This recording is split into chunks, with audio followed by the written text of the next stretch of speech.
Where the Wild Things Are. Story and pictures by Maurice Sendak.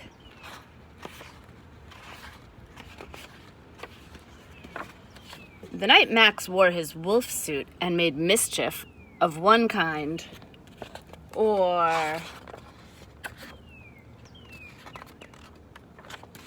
another, his mother called him Wild Thing, and Max said, "I'll eat you up." So he was sent to bed without eating anything. That very night in Max's room, a forest grew.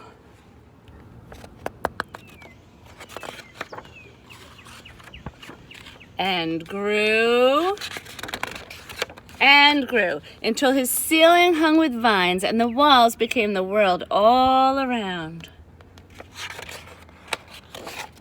And an ocean tumbled by with a private boat for Max, and he sailed off through night and day.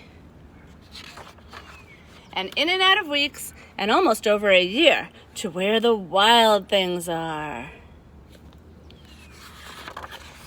And when he came to the place where all the wild things are, they roared their terrible roars, and they gnashed their terrible teeth, and they rolled their terrible eyes, and they showed their terrible claws. Till Max said, "Be still!"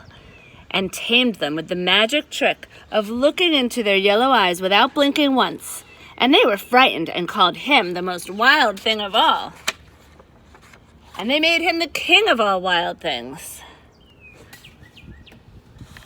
"And now," cried Max, "let the wild rumpus start." Oh, look at that. Howling at the moon. Hanging from the trees. Look at Max, king of the wild things.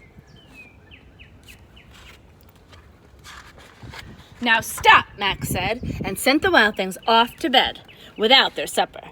And Max, the king of all wild things, was lonely, and he wanted to be where someone loved him best of all. Then all around from far away across the world, he smelled good things to eat. So he gave up being king of where the wild things are. But the wild things cried, "Oh, please don't go. We'll eat you up. We love you so." And Max said, "No." The wild things roared their terrible roars and gnashed their terrible teeth and rolled their terrible eyes and showed their terrible claws.